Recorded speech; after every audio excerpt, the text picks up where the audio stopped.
మనకు బలమును, ఆశ్రయమును,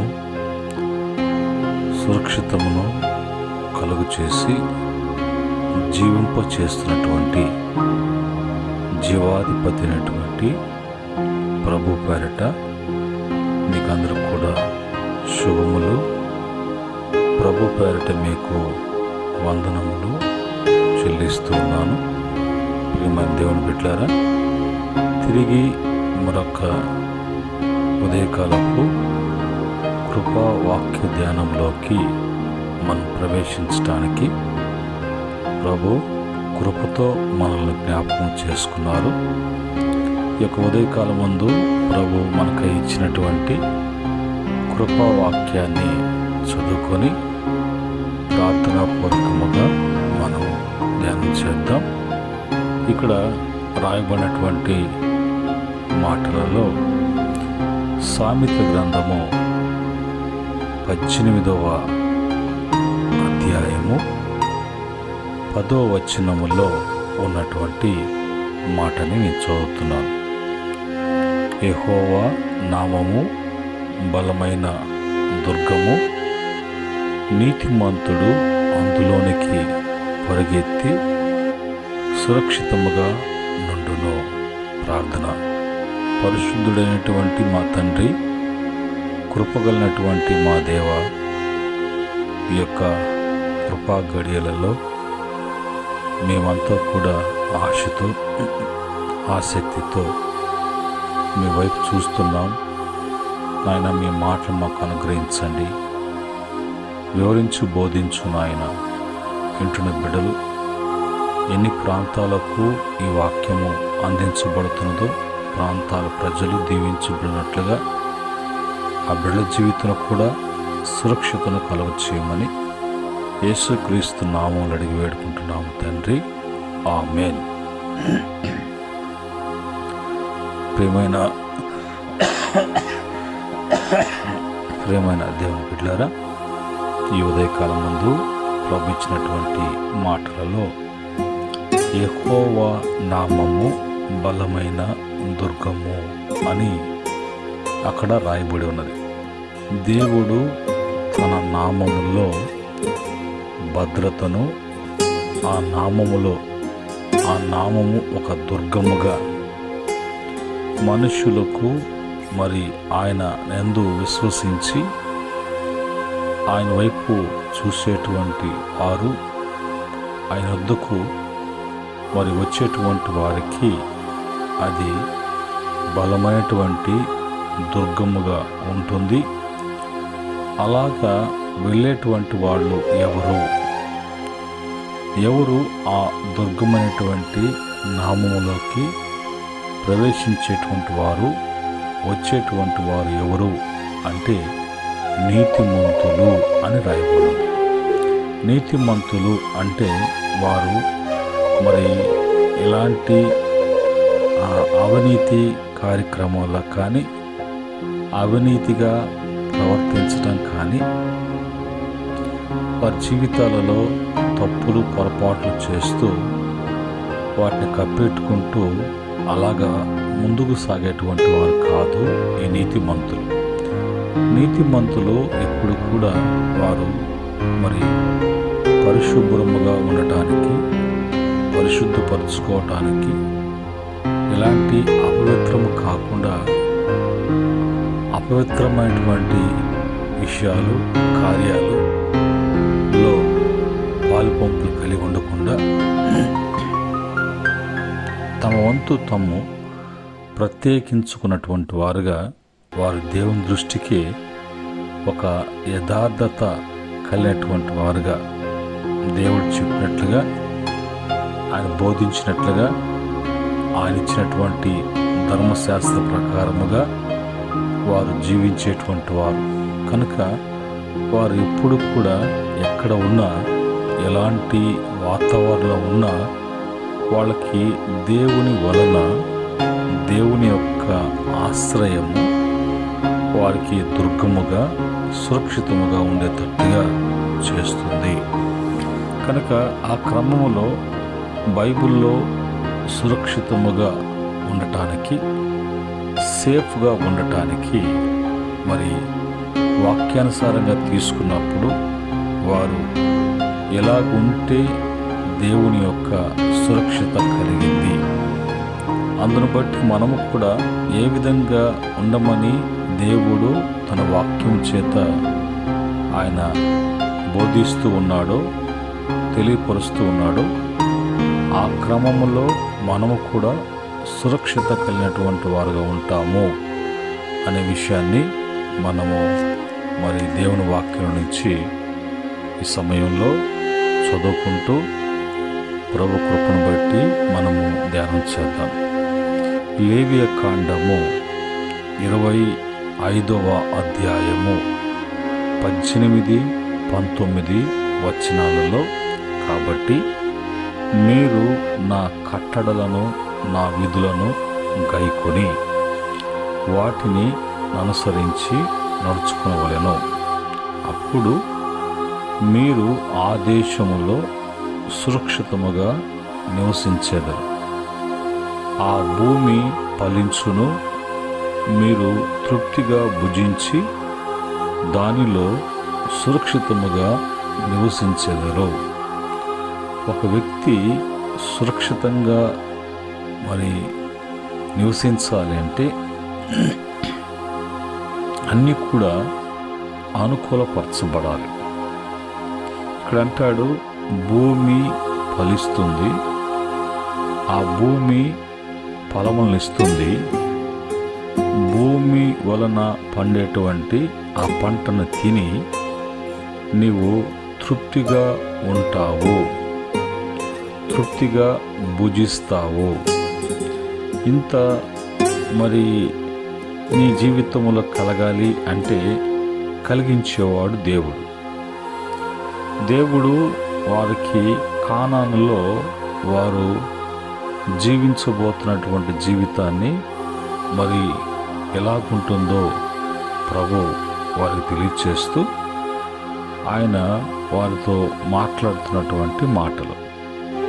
అయితే ఇవి జరగాలి అంటే పైన చెప్పబడినటువంటి దేవుడు నియమించినటువంటి కొన్ని నియమ నిబంధనల్ని పాటించాలి. ప్రభు కట్టలను ఇస్తాడు, విధులను ఇస్తాడు.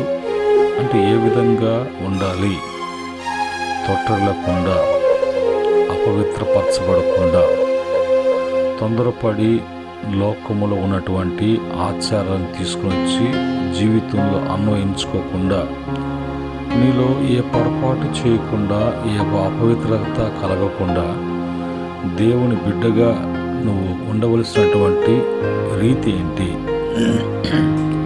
అనేది ప్రభు తన యొక్క కట్టడలు విధుల ద్వారా తెలియచేస్తున్నప్పుడు వాటిని గైకొనటానికి, వాటిని అనుసరించి నడుచుకోవటానికి ఎప్పుడైతే నువ్వు సిద్ధపడతావో, అలాంటి మనస్సుకు నువ్వు కలిగి ప్రవర్తిస్తావో, అప్పుడు నీవు నివసిస్తున్నటువంటి ప్రాంతంలో సురక్షిత. ఎలాంటి సురక్షిత అంటే నువ్వు నష్టపోయేటువంటి, కష్టపడేటువంటి, మరి నోటి దాకా చేతి దాకా వచ్చి పోగొట్టుకున్నటువంటి, మరి వేస్తున్నటువంటి సంపాదిస్తున్నటువంటి రాబడిలో ఎక్కడ కూడా అది పరులు పాలు కాకుండా నీ కష్టాజీతం నువ్వే తిన్నట్లుగా, నీ యొక్క ఆదాయము నీవే అనుభవించినట్లుగా, అది నువ్వు వేస్తున్నటువంటి ఆ భూమి నీ కొరకు అది ఫలించినట్లుగా, ఏది ఆశించి వేస్తున్నావో అది నీకు దక్కునట్లుగా ప్రభు అవన్నిటిని కూడా దేవుడు నీకు ఆయన అనుగ్రహిస్తాడు. అందును బట్టి ఇంకా నువ్వు సురక్షితముగా దేవుని యొక్క సంరక్షణలో ఉన్నావు అనేది నీకు అర్థమవుతుంది. కనుక ఏది కూడా నీకు నష్టము తెచ్చిపెట్టకుండా ఆయన ఆజ్ఞాపించి ఉన్నాడు. కాబట్టి ఆ ఆజ్ఞకు సృష్టిలో యావత్తు కూడా ఆయనకు లోబడాల్సి ఉన్నదే.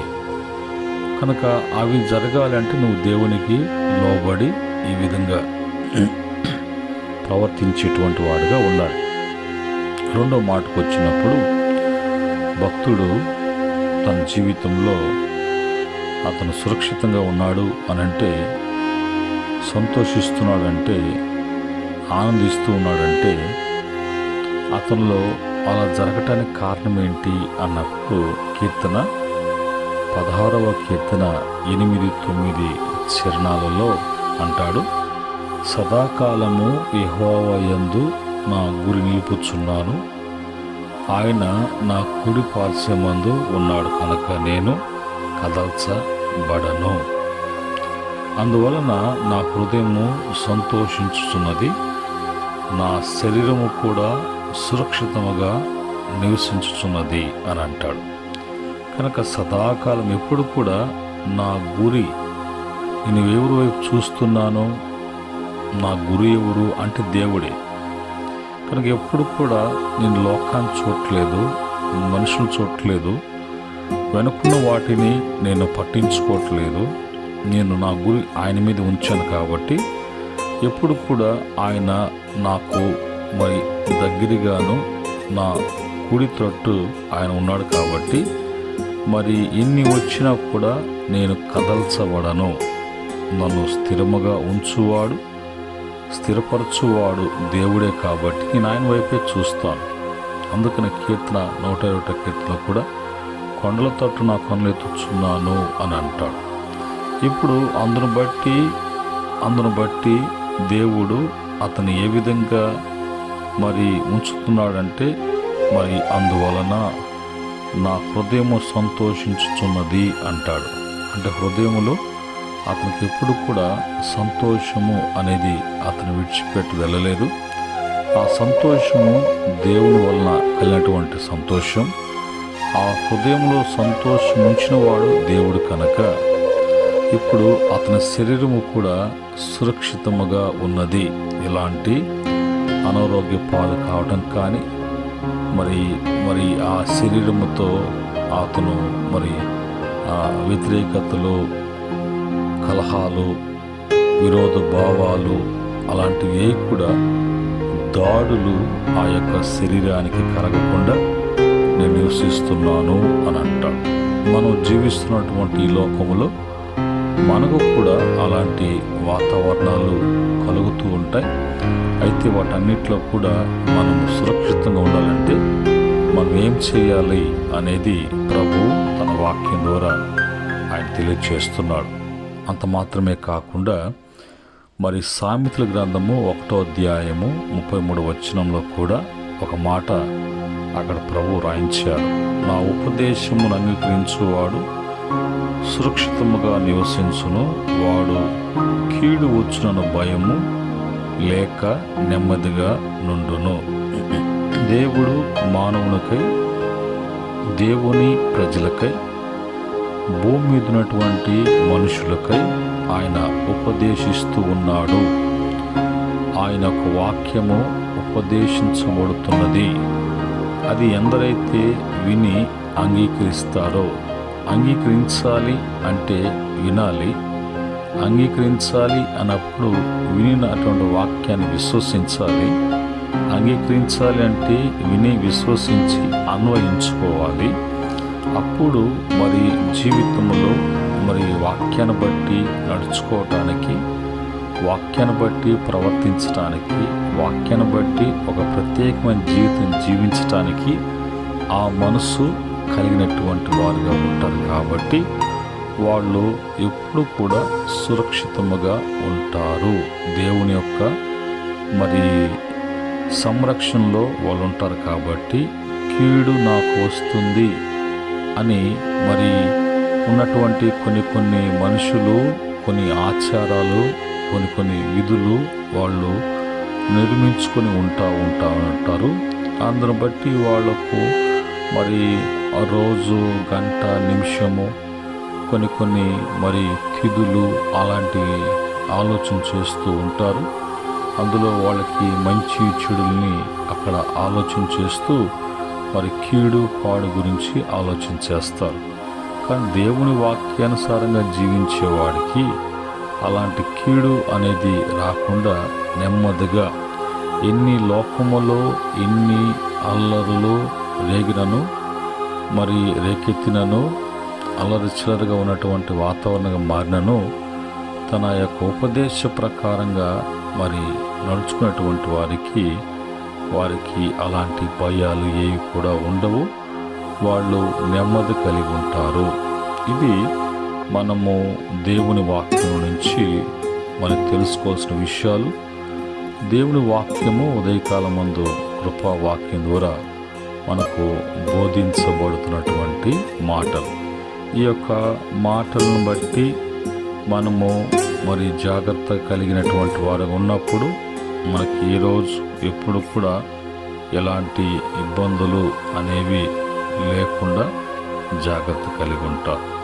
బైబిల్లో మరి కీర్తన 4వ కీర్తన 8వ చరణంలో భక్తులను ఉద్దేశించి చెప్పిన మాట, యెహోవా నెమ్మదితో పడుకొని నిద్రపోదును, నేను ఒంటరిగా నుండినను నీవే నన్ను సురక్షితముగా నివసింపచేయుదువు అని అంటాడు. 4 నుంచి 7 వరకు చూసినప్పుడు 8వ చరణంలో భక్తుల్ని ఉద్దేశించి భక్తులకి దేవుని యొక్క మరి సురక్షిత ఎలాగుంటుందో, ఇంకా భక్తి జీవితము మన జీవితంలో అవసరమై ఉన్నది. అలాగనే విశ్వాస జీవితము, అలాగనే మరి అనుసరించటం, ప్రభు చెప్పినటువంటి మాటలను పెడచెవును పెట్టకుండా ప్రభు వైపే చూస్తూ ఉన్నటువంటి వారంగా. సామెతల గ్రంథము 29:25లో కూడా మరి మనుషులు మరి ప్రభునందు నమ్మిక ఉంచువాడు సురక్షితముగా ఉంటాడు అనే మాట అక్కడ రాయబడు.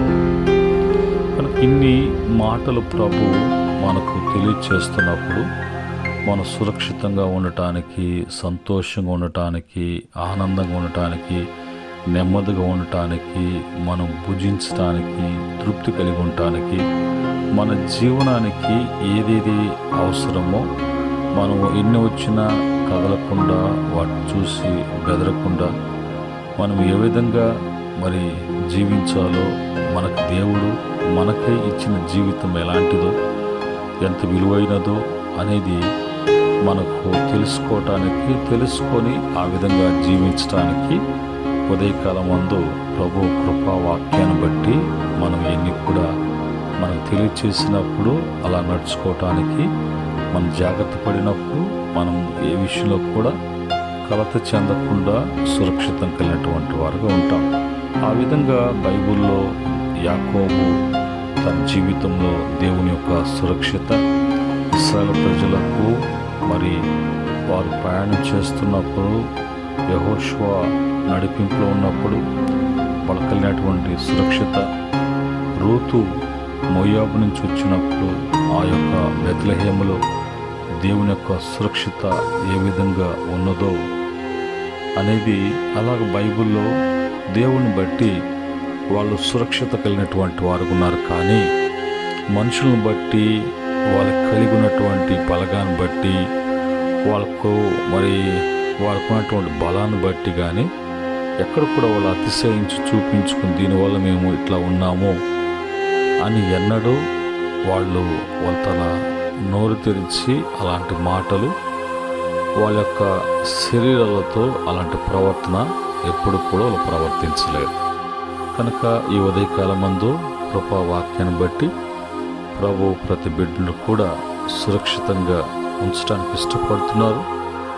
అలా ఉండటానికి మనం ఎలాగుండాలి అని ఉపదేశించినప్పుడు ఏది కూడా మరవక ఆ విధంగా నడుచుకోవటానికి ప్రతి బిడ్డను కూడా దేవుడు బలపరిచి అలాంటి మరి నామములో దుర్గముగా మనకు అనుగ్రహించి ప్రతి బిడ్డను కూడా సురక్షిత కలుగు చేసి స్థిరపరచునుగాక. ఆమేన్.